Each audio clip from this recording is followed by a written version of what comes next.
আল্লাহর উপর ভরসা করে কোনো কিছু চাইলে আল্লাহ তালা কখনোই বান্দার হাতকে খালি ফিরিয়ে দেন না। আজকের দোয়া কবুলের গল্পটি সেরকমই একটা দোয়া কবুলের গল্প। তো চলুন গল্পটি শুরু করা যাক। আজকের এই দোয়া কবুলের গল্পটি আমাদের একজন ভিউয়ার্স তিনি আমাদেরকে ইমেলের মাধ্যমে পাঠিয়েছেন, আর সেটা আমি আপনাদের সঙ্গে পড়ে শোনাবো ইনশাআল্লাহ।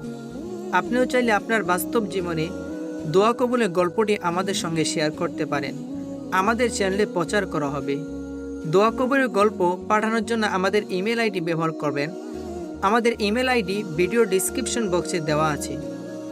প্রথমে তিনি আল্লাহ তাআলা শুকরিয়া আদায় করেছেন, আলহামদুলিল্লাহ। তারপর তিনি লিখছেন, ভাইয়া আমি আপনাদের দোয়া কবুলের গল্পগুলো শুনি এবং সেই অনুযায়ী আমল করার চেষ্টা করি।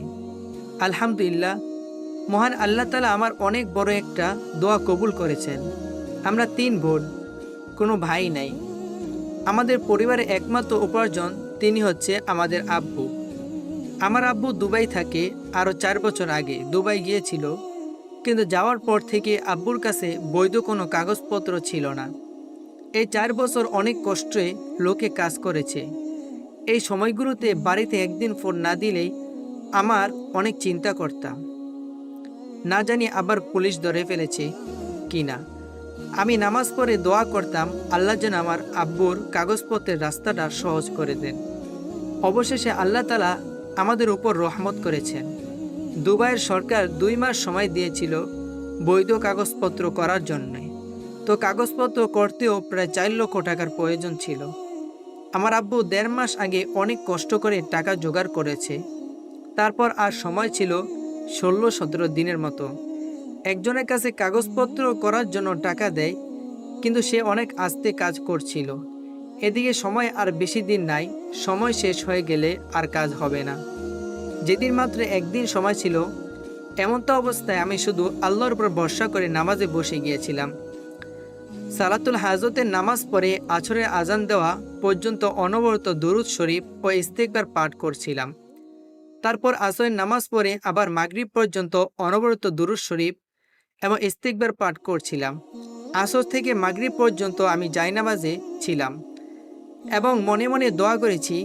তারপর মাগরিবের নামাজ পড়ে আবার ইস্তিগফার ও দুরূদ শরীফ পাঠ করেছি এবং এশার নামাজ পর্যন্ত ইস্তিগফার এবং দুরূদ শরীফ পাঠ করতেই ছিলাম।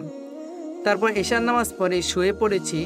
আল্লাহর উপর দৃঢ় বিশ্বাস ছিল যে উনি কখনই আমাদের ফিরিয়ে দিবেন না। শোয়ার পর আল্লাহর কাছে দোয়া করেছি আমি যেন তাহাজ্জুদের সময় ঘুম থেকে উঠতে পারি এবং তাহাজ্জুদের নামাজ আদায় করতে পারি।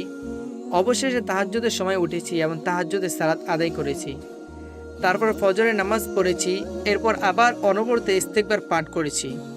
তারপর সকালে আম্মুর কাছ থেকে শুনতে পাই আব্বু রাত 12টায় কল দিয়ে বলেছে আব্বুর কাগজপত্র হয়ে গিয়েছে, আমরা যেন চিন্তা না করি। এটা শোনার পর আমার আনন্দে কান্না চলে এসেছে। আলহামদুলিল্লাহ, বিপদের সময় আল্লাহ ছাড়া আর কেউ সহায়ক থাকে না।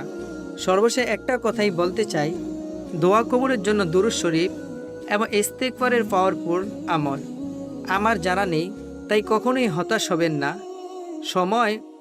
সব সময় 5 ওয়াক্ত সালাত এবং দুরূদ শরীফ ও ইস্তিগফারকে নিজের সঙ্গে বানিয়ে ফেলুন, তাহলে ইনশাল্লাহ আপনার জীবন পরিবর্তন হয়ে যাবে। যদি এই দোয়া কবুলের গল্পটি একটা নির্দিষ্ট বিষয়কে কেন্দ্র করে, কিন্তু এর মধ্যে যে আমলগুলো বলা হয়েছে সেগুলো যদি আপনি করেন, তাহলে আপনার যে কোনো দোয়া কবুল হয়ে যাবে ইনশাআল্লাহ।